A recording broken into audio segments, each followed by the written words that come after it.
Right. I'm actually going to talk a little bit more broadly than just policy. So what I want to do is actually think about how does research make a difference in the world?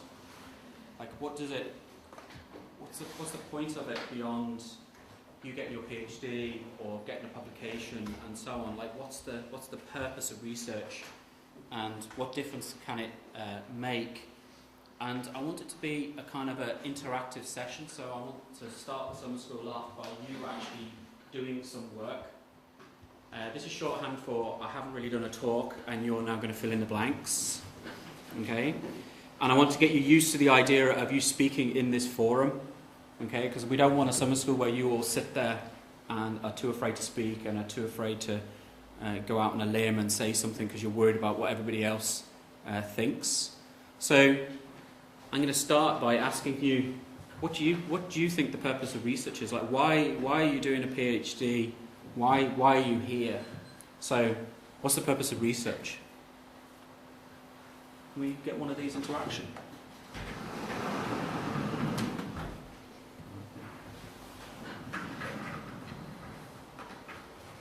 Anybody? To understand why the world is the way it is. Okay. Okay, to understand the world. Come on, what else? To improve the world. Right, okay, well, improve the world's quite generic. What way? Through policy decisions. Okay, policy decisions, okay. Anything else? To contribute to discourse on that improvement. So what's it? To contribute to discourse on that improvement. Like, what do we constitute as improvement? What do we constitute as? As improvement. Okay. So, I guess it's kind of... Thinking about the improvement. Yeah. What is the improvement? Why is it improved? Or why is it not improved? Okay. I'm going to call that discourses about science and education. Okay, anything else? To build on our maybe examining existing knowledge. Okay, so I don't know, some kind of evaluation and appraisal. To understand the world from the people who are actually living in it, as Okay. opposed to other people's perceptions of it.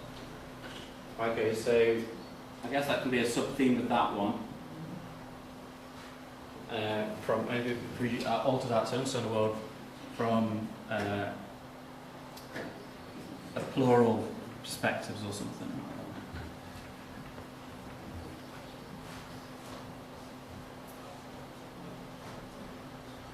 So have people having is that sort of why everybody is here? Is that what everybody is seeking to do? Is anybody just doing it because they're just interested in it in themselves and it's almost a purely selfish desire to... Sorry? They're afraid to say that doing so. Why not? That's why I do it.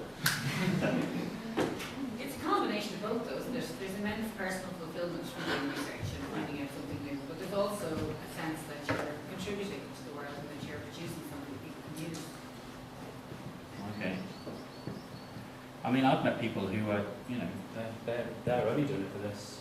I've had big arguments with some people, probably shouldn't name names, but I mean, I've had arguments with people and where the person said, I don't care. I am only writing for the 5 other people in the world who are interested in this. I'm just interested in this. And I'm not bothered about changing the world or... It was kind of an interesting argument, but... Well, I'm interested in getting a PhD. Sorry? I'm interested in getting a PhD. I was a student here recently. Yeah. Started off by saying, the reason I'm doing this is I want to get a PhD. Yeah. And Which is not, necessarily a bad thing in the sense that it gives you personal currency to be able to go on and do other things, right? So if you want to get on a particular career track, on an accelerated career track, and the doctorate's going to help, or you want to go on and become an academic or whatever, then a doctorate is key, right? Because you don't have to do research in the university. You could go and do research in a policy unit or in a community development setting or wherever else, okay? So it is a qualification, it's a means to an end at that level. So how many of you want to make a difference in the world? How many would say, I'm here because I want to make a difference in the world? Most of you, all of you. Okay. But how do you want to make a difference in the world? Like, what about your research is going to make a difference? What is it about what you're doing with your topic that's going to change anything? Is going to make a difference? Is going to change things beyond you getting a PhD and an external examiner having to read a really thick piece of work? PhD not just kind of get into the world, though, as opposed to actually making a difference. I mean, who's going to read it beyond the supervisors? Well, this That's is just a question. yeah. Well, this is a question that I think you need to be thinking about. Like, if this is your ambition, then you need a strategy for realising that. And what's your strategy for realising that over the course of your PhD? Okay, because we could say that the PhD is purely an exercise in you developing yourself, right? So it's personal development, it's part of a career, it's part of a strategy of gaining the skills that then you can go on and make a difference. But what's to say that a PhD can't make a difference? Why can't it make a difference? Because we could think about the ways in which we actually do the research, right? That the research itself could be structured in such a way that it does make some kind of difference. And I'll talk about that a bit later on. So then I was going to ask you to kind of try and answer these. So, how do you think you're going to enact any real change through research? So if your ambition is through your PhD to make a difference, which you've all put your hands up to, so the next question is, well, how are you going to do that? By sharing your perspective, your knowledge. Okay, so there's start with yes, okay. So sharing of knowledge, okay. How are you going to do that? Propagate it. Yeah, how? The publishing literature, screenshots. Publish, okay. So publishing, anything else? Using your research in a kind of participatory way, so Yeah, going great. back to the people who are actually researching and giving them the skills and the skills and the outcomes of the research so that they can actually empower themselves to make a difference that they want to make, Excellent. Anybody else doing participation research? Is anybody doing participation research? You agree? Okay. Anything else? Through your recommendations, if you make workable recommendations. Okay, through recommendations.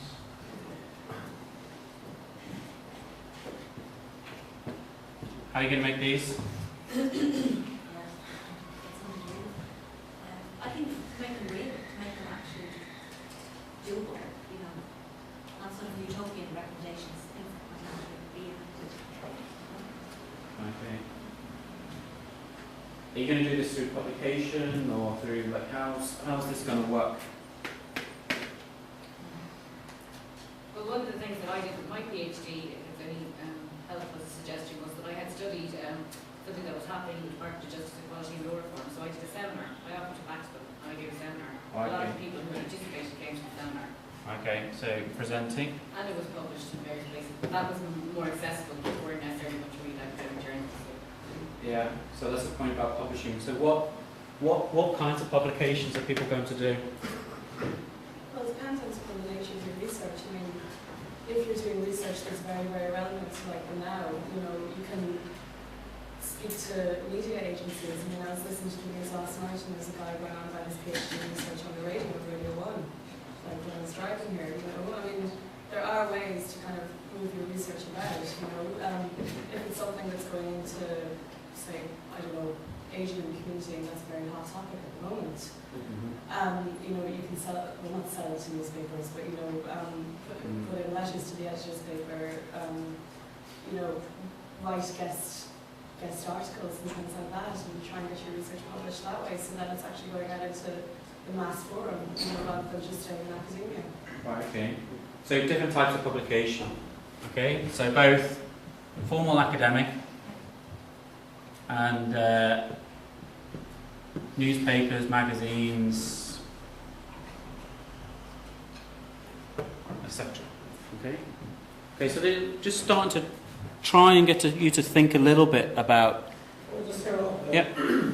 I think one of the things is really building up self-confidence and getting to know something that you are actually an expert on, and you actually know more than most other people on this. So it helps you to give you confidence. It also helps you to probe more and to actually become a real expert in the area. I doubt if very many people actually start off by saying, I want to change the world. But as they build up confidence, they realize that they can do it.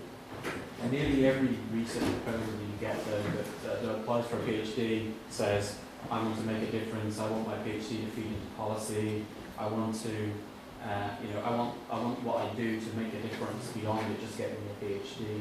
So that's kind of what I just want to explore with the session. I mean, we can talk about what a PhD actually does, which is, enables you to develop a set of expertise, it builds you a set of critical skills and transferable skills.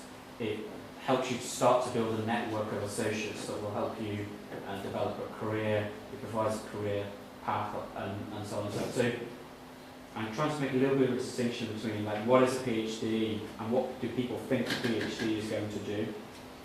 And I'm not doing it to kind of burst your bubbles that your PhD won't make a difference. But I want to try and get it onto a realistic footing as to what is achievable.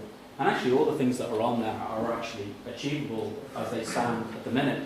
In terms of sharing your knowledge through academic publications, through doing things for newspapers and magazines, doing things for local radio. National radio might be more tricky. Doing participatory research where you actually work with the community that you're studying with the aim of helping that community, so some kind of emancipatory nature of research, making recommendations and so on. But my point, as I'll come towards the end, is that these should be modest ambitions. And actually the principal reason why you're doing the PhD is for all the things we've just said about building the confidence, building the knowledge base, building expertise, building the networks, building the skills and so on and so forth. So just to kind of follow on from that train, at what scale do you think that the influence will operate at if you think you were going to make a difference? My suggestion is it's most likely going to be local. It's going to be with the community that you work with, possibly a little bit wider on that particular focus. It's very unlikely to scale up into anything national or international because, well, we'll come on to the reasons why that's the case afterwards. Right, so I want a bit of a broader discussion about how do the social sciences make a difference beyond the academy. You've already kind of mentioned some of them, but that we try and... So people who are maybe further up the system, people who are professors or running universities who are within the social science faculty, what kinds of things are they... How do they make a difference? How do the social sciences make a difference to the world we live in? They can actively challenge conventional wisdom. With, as you say, the people higher up, they actually have an audience for challenging conventional wisdom. So I'm going to rub this bit up and carry on. Okay, so they can challenge conventional worldviews. They can educate. Yeah. Education, okay, yeah. I think one of the core skills would be to engage with the community and translate the results of research into something that is grounded for community. Okay, so some kind of knowledge transfer.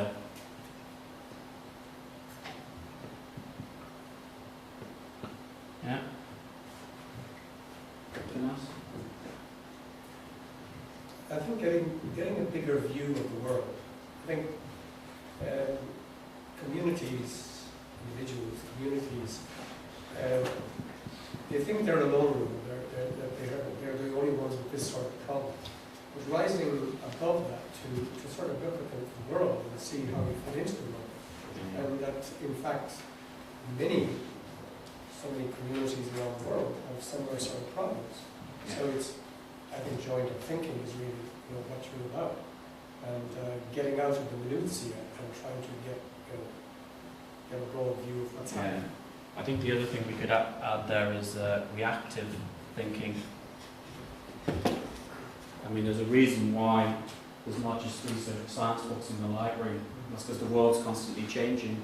And there's new politics, new events, new ways of doing things. The world is constantly in the process of changing, right? Which means our ideas about trying to understand what's going on in the world also has to change. Okay, anything else? Depends on kind of your level of the kind of academic pecking order. You know, when you feel quite high up, there's a number of academics who work within kind of like international public policy spheres. So then with those, they can influence kind of international public policy, like the quite high up ones. Right, so advising. But I think that can work at all scales actually. Yeah. The level, you know, it's basically advising people, okay, about about how the social sciences are viewing a particular phenomenon and how government or the third sector or community, voluntary sector and so on can address what's happening. Okay, anything else? Makes things clearer. Okay. As in, like sometimes, like say it's based on the environment, that's in complex. You know, you've got various different kind of factors, different interests and ideologies, and proposing different ideas. Whereas, well, sociology anyway, it's just maps each of them out, so we kind of understand the issue kind of more simpler, I guess. Yeah. Makes sense. Okay. I think there's also a dialectic sort of going on between the theoreticians, the academics, and the real world. And there's a sort of a back and forth going on between those and sort of a dialectic. And one is pushing the other. And I think this is important for all academics. I think it's really important to connect to the real world, to the policymakers and politicians. And politicians don't always think of things, but also neither do academics always think of things. So it needs both to interact with each other. I think that's important. Yeah. Okay. Okay, I'll move the slide on. Right, so these are the ones that I came up with, just kind of brainstorming myself. One of the chief things that we do, of course, is publish our research findings in academic journals, and a lot of what the social sciences do is talk to other social sciences. So we're a community that tries to learn off of each other by sharing our information, sharing our knowledge, and we kind of have a vague hope that some of that knowledge trickles down into the policy world or into the educational world and so on. As somebody already said, like one of the key things that universities do, of course, is teach the next generation advanced skills and the ability to think critically about the world around them. And in fact, that's what the bulk of the university does. That's the vast majority of money that comes into this university and any university in Ireland is for the teaching of undergraduate students, master's students, and yourselves, right? They're about educating you so you go off in the world and you make a difference in your new life, working for a company, working for an agency, working for a volunteer group, whatever it is. If you go into schools, that you educate children, and so on. So trickle down into school curricula, into policy, and hopefully that the ideas and the new ways of thinking about what's going on in the world ends up feeding into those domains. Advocacy. Okay. So there's nothing to stop an academic from being an advocate for a particular either political issue, social issue, economic issue, or whatever it might be. Okay. So this is a role which is maybe a bit more proactive than just publishing. This is a kind of more of a role of going out and actively campaigning on an issue, which obviously spreads over into activism. And that's probably become a little bit more prevalent in recent years. There was, I think up until relatively recently, there was a kind of a very much a taboo about an academic becoming an activist. You know, the job of the academic was to research the world and to educate people and so on. It wasn't to go out onto the front line and be leading marches and demonstrations and agitating and so on. That was for other people. Okay? And you know, there still is a debate going on within the literature around the kind of the role of universities and the role of academics and the role of the social sciences, and there will be some people who very strongly advocate that, you know, we don't just study the world, we should aim to change the world through our study, and we should be much, much more proactive than just simply seeing what's going on and reporting on it. We should actually be out on the front line. We've always mentioned, somebody mentioned the participatory and emancipatory approaches. Again, this is working with people, working with communities, could be working with companies and so on, as a way of directly interfacing them. So this is this kind of dialogical relationship in action through field work, through people working and so on. And in the new ISSP bid for funding under Cycle 5, this is actually built into the bid. So as a PhD student, you would have to go and spend either 3 months as an intern in a company or a voluntary agency or a community or whatever it is that would relate it to your research, or the other option is to go and spend like a semester abroad at another university. Okay, so you kind of have a bit of choice. But we're actually trying to get people to go out and engage in the area in which they're researching, and actually go and spend time in an agency or a company or whatever. And of course, that's a two-way street. So you being there helps you feed back your research directly into that organisation, because you're talking to them constantly. Obviously, public debate, contributions to the popular media. Again, there's been another debate going on within the social sciences to the extent to which academics are losing their place as public intellectuals. This space seems to be being filled to a certain extent by popular commentators. So people like David McWilliams and so on is much more likely to get onto the radio to talk about X, Y and Z than somebody who is a professor on that topic. Okay? And often what he's doing is giving relatively educated pub talk, okay, to be reasonably fair to him. Or the debate is kind of cornered by a particular group. So the economists in Ireland at the minute are effectively the social science public intellectuals. It's very, very rare to see anybody from any other discipline talking about what's going on in the crisis with the financial sector, how things are restructuring and so on. It's not to say that they don't have anything to say, but it's very difficult to get in that space. It's already been claimed. And it can be very difficult to get into that space. But you can send off opinion pieces to the Irish Times or any other paper. The chances of them taking are actually quite slim. And usually the way that it works is if you built up a particular reputation, or you already know somebody in the organisation, or the press office within the university knows a particular journalist. That's kind of how it works. But it is actually quite difficult to insert yourself. The other reason why it's quite difficult for some social sciences, and actually why the economists are okay at this, is a lot of social sciences will sit on the fence, whereas actually what the radio or TV want is they want you to say, this is the way that it is. They don't want you to hedge, they don't want you to and ah. They don't want to say, well, it's kind of like this, but then you have to factor it where it's very complicated, it's very complex, and some people are like this and other people are that. They want you to say, the reason is because of this. Okay? Because that's actually good, entertaining radio that people listen to. They don't want people who dither. A lot of social sciences dither because we want to say, well, actually, it's really complex. It's really quite difficult to. Okay?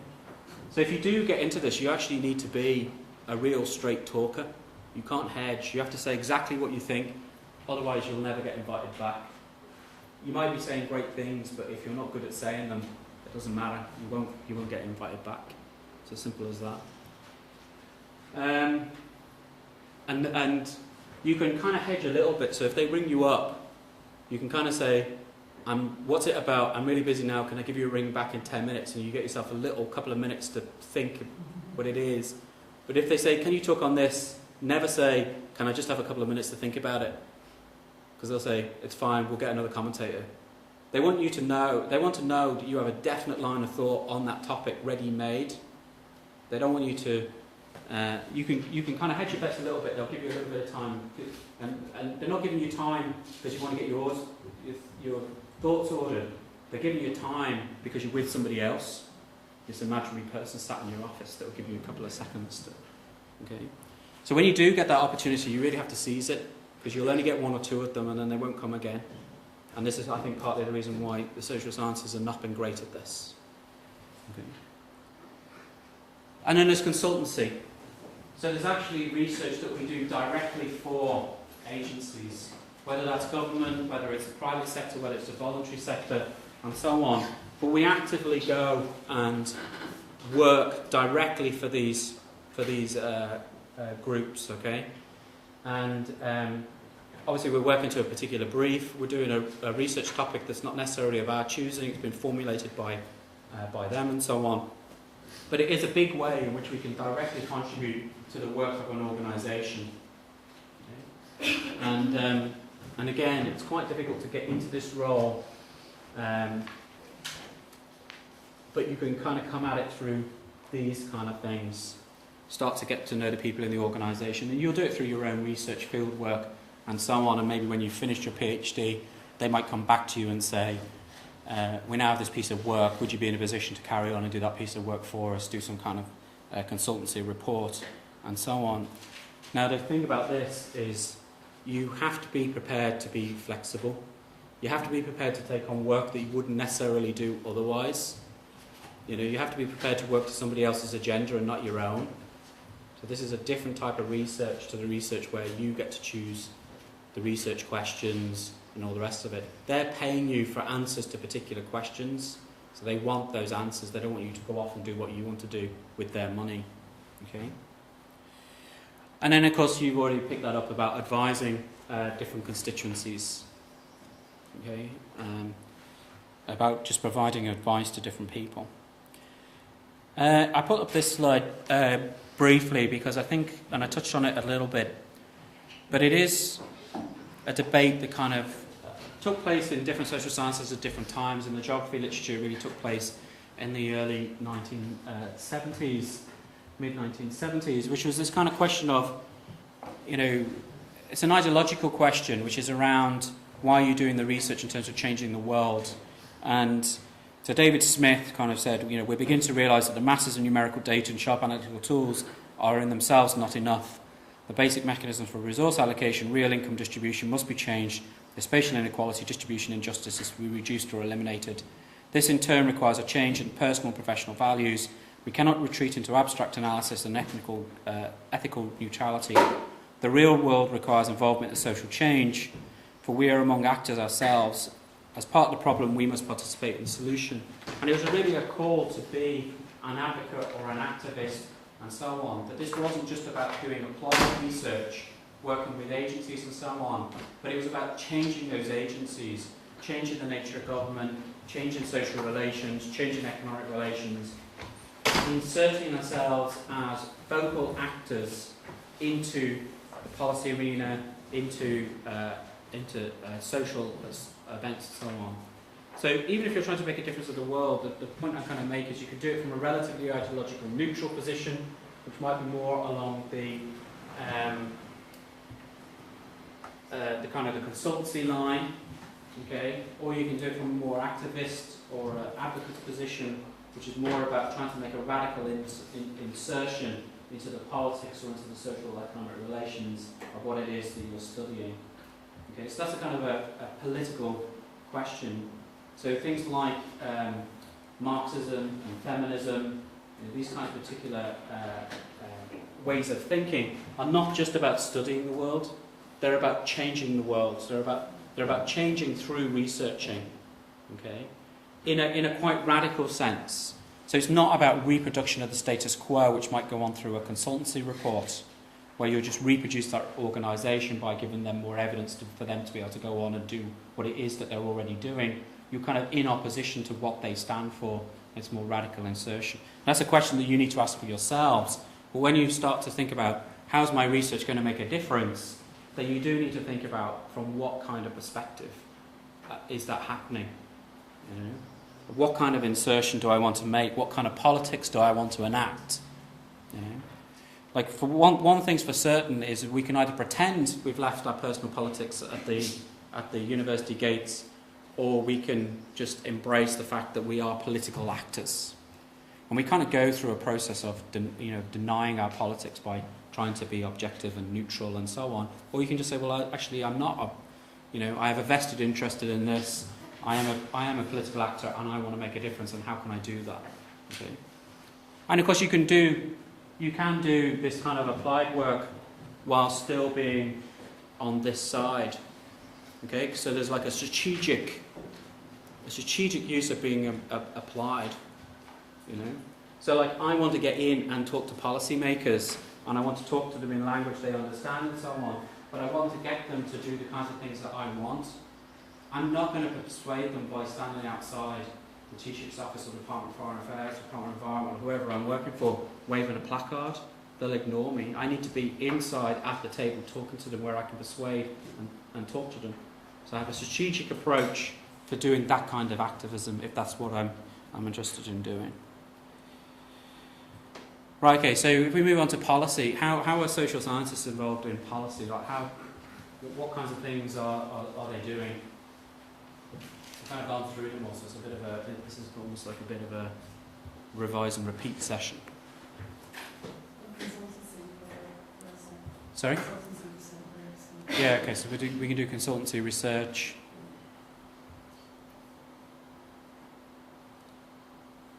We can obviously advise people. We can write reports. We can write things for newspapers, magazines. We can do different things to try and insert ourselves in the debate. And of course you can, if to a certain extent, create a space for yourself to talk in. Okay.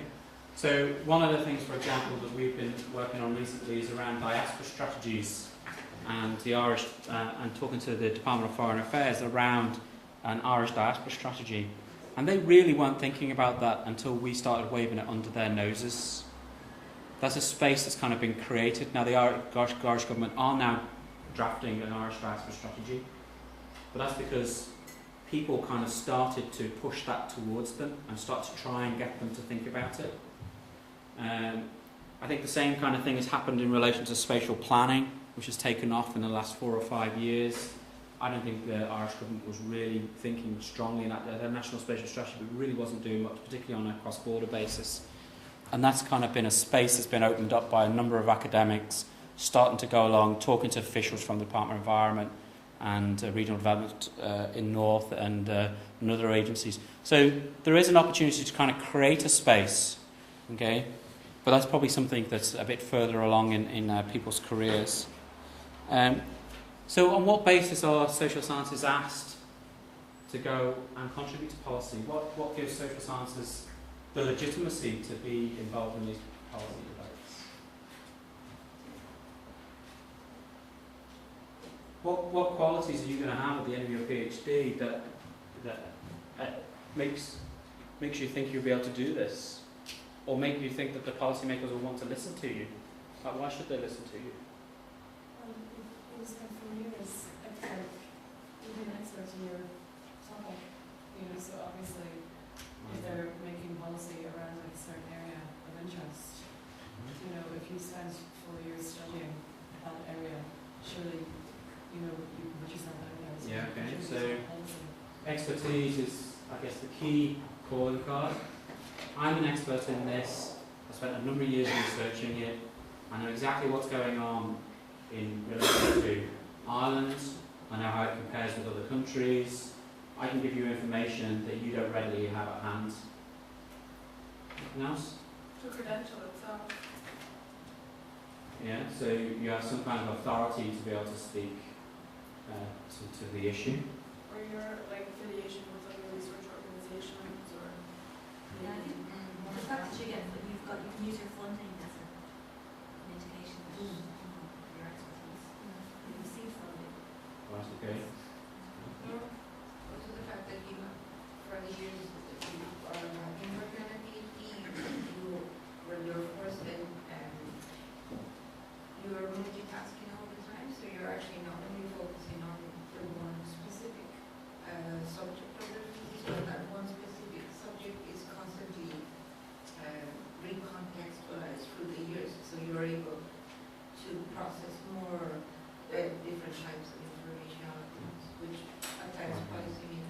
So you're not just bringing expertise on that particular topic, you're bringing expertise on other things, you're bringing a skill set, and so on. Developing ability for quality research. Right, okay. So hopefully you're producing a decent product.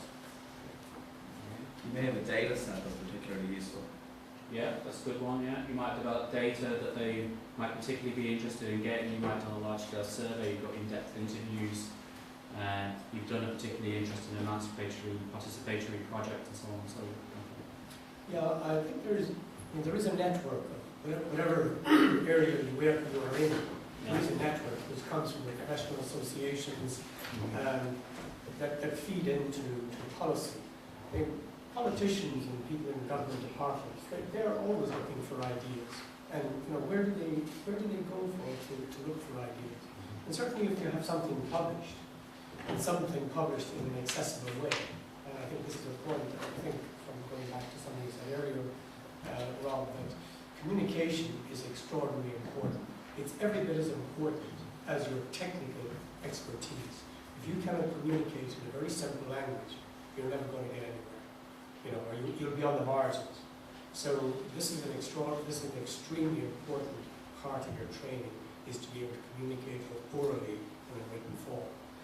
But going back again so the way to get involved in policy is really through papers, through getting it published, saying something that is fairly catchy. This is the way for somebody to pick you up, is to say something that's a little bit out of the usual.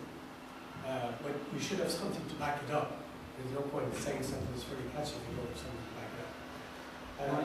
And finally, just Rob, I don't want to let you away with saying that spatial strategy in Ireland started over the last few years. I prepared my first regional strategy 25 years ago. Built the first thing that I put in Ireland 25 years ago. Oh, I'm not disputing that, Michael. What I am saying though, is it's exploded. It has exploded. It's exploded recently. People have been doing it for a long time. In terms of space, it's got much bigger in recent years. There's a lot more stuff going on around it at the minute. So, I mean, we can say that about anything, like surgery happened for thousands of years. It suddenly bloomed into a whole industry at some point. So that's all I'm saying. I'm not saying that people didn't do it in the past. What I'm saying is it's become a much more important policy area now, I think, in the last few years, particularly with, say, like the Irish British governments both sign it into the whole North South element. Yeah, absolutely. Yeah. So I think there are a few things, right, which is ability, it's reputation, it's trust. The people that actually are prepared to stake their own position on what you're saying. So they have to trust what you're saying. They have to believe in what you're saying. So it has to have some coherence and depth to it, and people have to believe in it. And then there are networks. I think the vast majority of ways that people get into policy work is through being introduced by other people. So you're introduced to somebody. You can create those networks yourself by going along to meetings, being proactive and going up and talking to the speakers afterwards, going and talking to government officials, and so you can create that network by you introducing, or you can be introduced. So you can be introduced through your supervisor or through whoever you might be working with, and so on. Okay, I think people are much less likely to come to you out of the blue and ask you to do something. They want to know something about you before they commission you. So this kind of networks, trust, reputation, and so on are actually the key things that will get you in the door. The ability obviously has to underpin all of that you're going to do a good bit of research, that you can give them good ideas, and so on. But they have to know that they're investing in something that's going to give them what they want. Okay. I also think that the topic of the research is very important. So I'm sure there are research areas that nobody's interested in except yourself. So Sexy topic. Yes, I agree. But still, I think that if you are lucky enough to have such a topic that will get very interest, so you will get it much more published or attention, etc. So otherwise, you only get your PhD. That's good. A rare PhD is as Billy said in the beginning. I think it is smart to know what's. It is smart to a certain where degree. the lights are flashing around. Yeah. But my belief is that anybody who is any good will rise to the top in any case, whatever the topic, to be frank, you know, because they'll find the key element or the angle within it that allows them to talk to the wider debates. So, you know, you could do a PhD on farming in Roscommon, which might actually be quite parochial and so on. But if you can use that then to start talking about wider debates about, I don't know, EU agricultural policy, multi-scale and multi-level governance, and so on, then you can insert yourself into other debates that might be quite sexy, even though your empirical material might be considered by some to be quite parochial. So anybody who's any good will be able to find a voice and carve out a space for themselves in either academia or beyond academia, because they're good. They can see the big picture, they can draw the strands together, they can feed themselves into lots of other places, and so on. So I really wouldn't be worried about hitting a sexy topic unless you're pretty mediocre, in which case find the sexy topic. You cannot stray too far from the intellectual underpinnings which you have. Yeah. You cannot stray too far away from that. But within that, I think there is a spectrum of areas that you can engage in, and you have to be smart enough to see which are the ones where you can actually make some headway. Yeah, but I think they're quite broad, actually. You know. Just to add to that may not be helpful, is to say that you kind of have to be able to do what you're describing in terms of being able to make the local internationally interesting if you're looking at Ireland, and many of us do end up doing our work in Ireland. But one of the things that we're working in aging in ICSG, and one of the things that's been said to me in the year that I've been here in a couple of different international contexts is that Ireland is a really interesting case, and that we should play that up when we're doing aging research. And that's what we're doing now.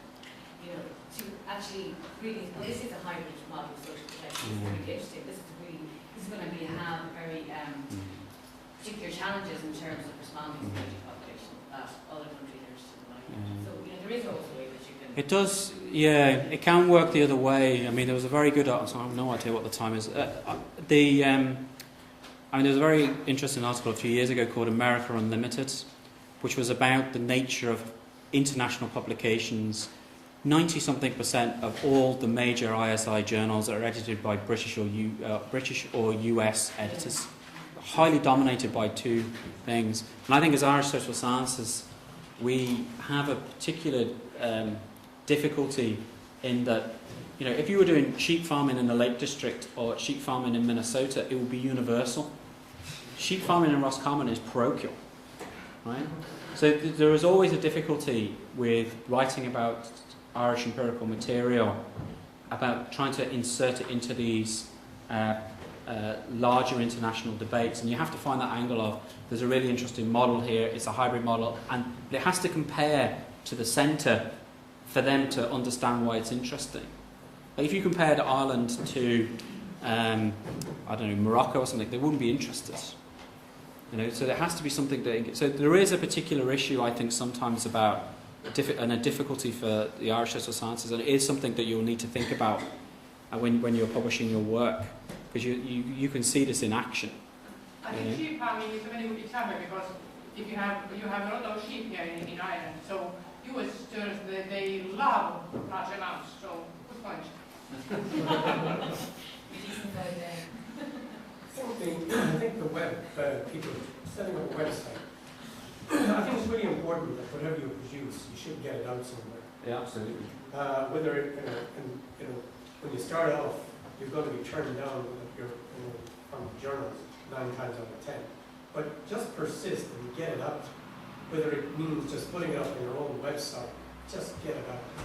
And I feel very, very strongly about that. That so much research has never seen the light of day because it wasn't accepted by somebody, at a high level. And I think it's always possible to get it out. I think obviously it has to be of a standard, and you have to have smart. But I think that's about having a realistic publication strategy. My advice for any PhD student has a publication strategy, and the strategy has to fit what you want to do, right? So if your ambition is to become an academic in your university, you have to have a particular strategy. If your ambition is to become a policy analyst in a government department, you have to have a particular strategy. But if you want to become an academic, the particular strategy as a PhD student is you publish in your local university research journal, if you have one. You try and publish in a national journal, whether that's like the Irish Journal of Sociology or Irish Geography or that kind of level. You go along to national conferences every year and you present. You go along to some international conferences and you present. You can try for the big international journals, but you'll be setting yourself a big task. You're probably better off concentrating on your PhD. But you have a strategy that will get you in a position so that when you apply for a particular kind of job, like a postdoc job, you have the kind of CV that will get you into that space. Okay, so they have to be realistic ambitions, which is kind of the point I'm making here, which is realistically, what are the chances of you making a significant contribution to policy? And the reality, of course, is it's probably relatively slim. It's not to say, though, that it's impossible. And it depends on, to a certain extent, it depends a little bit on luck, that you've been talking to the right people, and your research has been on a sexy topic. You've got really good data, and so on. You could be connected to the right person. You're working in the right research centre. The centre already has a reputation. The centre has people who can put you in contact with the right people. Or if you're working with a professor or you're working with somebody on this topic, that you're attached to them and you're kind of making it as part of a team and so on. And of course, if the work is really first class and it's well publicised, and occasionally you can get PhD research that do capture some kind of public imagination, and there is a little bit of a story that follows it, and so on and so forth. Okay, the research clearly has to be very good, I think, for you to make any kind of lasting impact. But I think the key thing in terms of where coming back towards where I started about, thinking about whether your work is going to make a difference in relation to in policy, I wouldn't be overly disappointed if it seemingly makes little impact. I think if you're going to make any impact, it's much more likely to happen at a local scale, within the organisation you've been working with, within the local community, within a local area.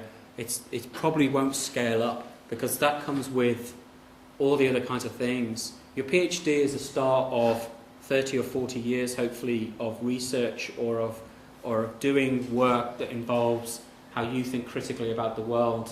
And this is a start of a journey. And when you start really connecting into the policy stuff is probably 10, 15 years into your career. I mean, as a strong advocate or as a strong policy maker and so on. So I don't want to put you off the idea that your research won't make an impact in the world, and that the research is really all about doing your PhD and gaining the skills and gaining the qualification and gaining the expertise and so on, because it can make a difference. But I think you have to be realistic about what that is. Now, I know probably the rest of the summer school is actually going to be looking at the consequences of policy and how policy works, how it's shaped, what goes on in it, and so on. But I do want you to think a little bit during the course of the week about how you can get involved in policy and how you might make small steps towards that, how you might start to insert yourself into it. But I do think that needs to be near the start. Like, if that's your ambition, then you need to have a strategy of development over the next 3 or 4 years and how you're going to be in place to do that at the end. Okay? So if you are wanting to make a difference to policy, then you need to start building these networks now. You need to start meeting the right people, talking to the right people, going to the right events, getting your face known, starting to contribute little pieces maybe to local magazines or national magazines or newspapers and so on, and start to build up that kind of reputation that would allow you to get into that space. Or you could wait until you move off into a postdoc or whatever. But I do think like your kind of career ambitions, this should be a strategic approach, that you should have some idea about how you're going to go about doing that, and don't just hope that it's going to happen serendipitously. You kind of have to make these things happen. And then I'm just going to end there, and I'll give a plug to this book which myself and Duncan Fuller did a couple of years ago, which was around this notion of whether the academic can also be an activist or an advocate and so on, and the relationship between the university and radical politics and so on, which kind of looked at, how can academics make a difference beyond the academy, and then the whole book is up online, so you can download those various bits and pieces. I will end there. That's all right. If people can ask me questions. Okay.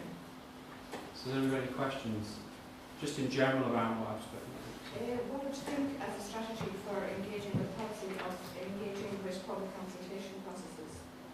I think that's fine. Yeah, I think that if you want to try and make a difference in what's happening in that particular context, then you should get involved in the public. You should get involved in the public consultation.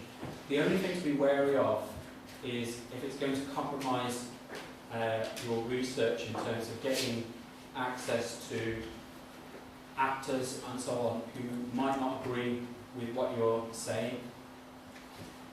So if you're trying to interview a broad range of people who hold a wide variety of different opinions, and you put your flag to this mast, then these people over here are going to be very wary about talking to you. So you just need to think a bit about how that would fit with your overall research strategy in terms of being able to collect and analyse the data and be able to get a balanced view of what's going on and so on. But perhaps towards the end of your PhD, it won't make a difference because you're in the writing up phase. You're out of the pure research phase, and you can. It wouldn't be a bad idea though to go along, at least observe the process and introduce yourself to people, and use that as a way of networking with them. Let them know about what you're doing with your research and so on. And you can prepare like a short essay of your what you're doing your research on to give to people, to get them, this is what I do. You can go to my website if you want to see some publications I've done, drafts of chapters, whatever it is.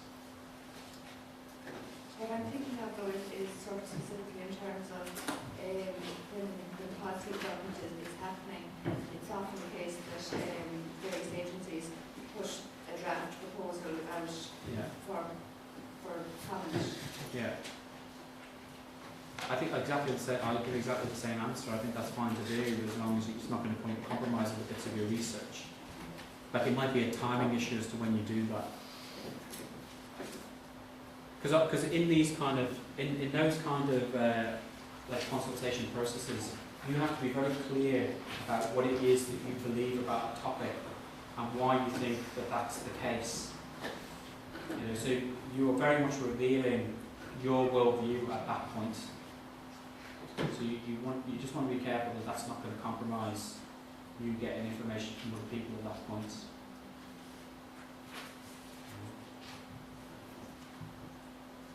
If you've already got your colours staked to your mast already, it's not going to make a blind bit of difference. You might as well just get involved. Well, so. And you talk about creating a space after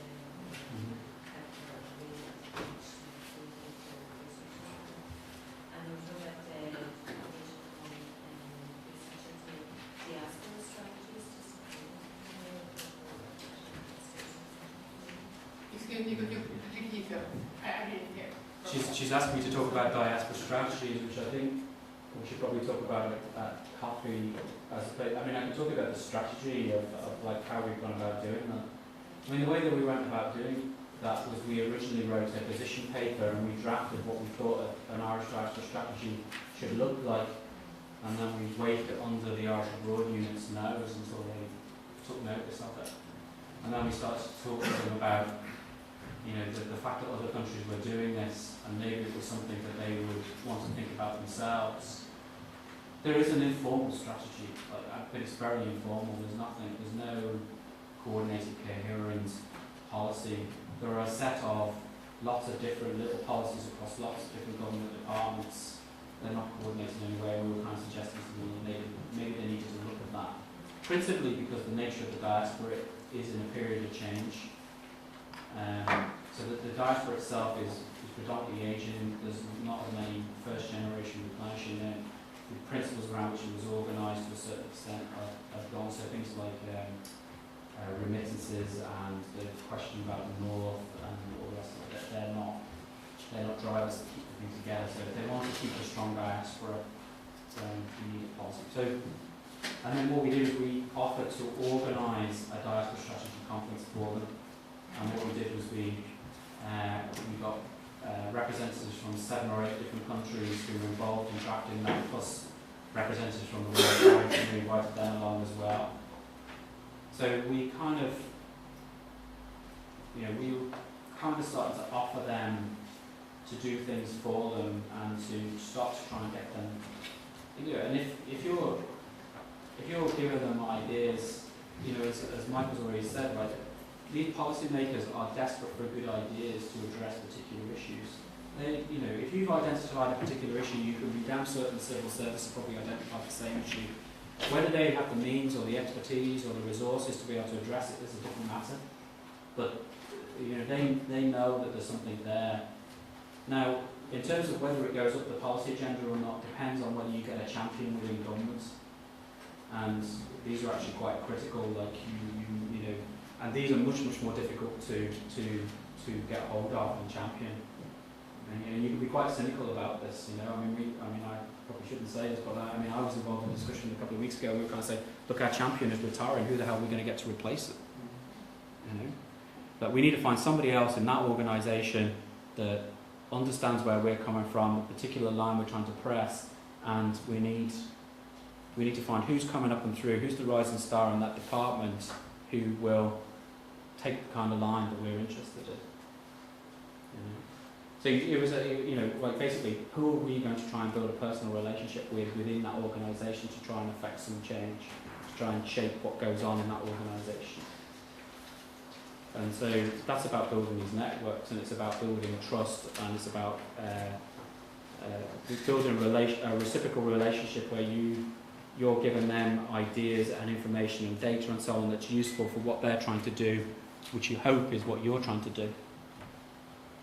So that's actually not in relation to this diaspora strategy thing, but that's in relation to another project. But that's what we're kind of interested in doing. So you can. I've had some interesting conversations with people, other academics about this, who just kind of say, look, it's a waste of time. You're never going to get anywhere. They might listen to you because you're a professor in an institute, but they're never going to listen to me. I'm a bit more optimistic than that. I actually think that you can create the spaces by going about it in a strategic way that will open that space up. And it is about building these networks, building trust, building relationships with key actors, and so on. And I think it helps to be a professor in an institute, but I don't think that it's actually fundamental. I think what's fundamental is that there's something to offer that is useful to them, and something comes back the other way. That's what I think is key.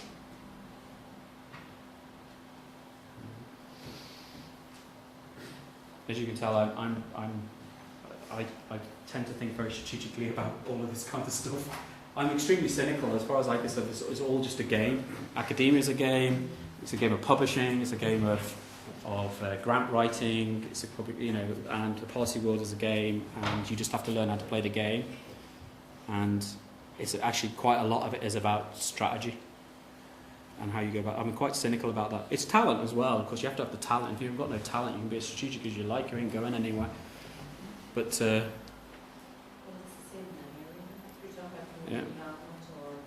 Yeah.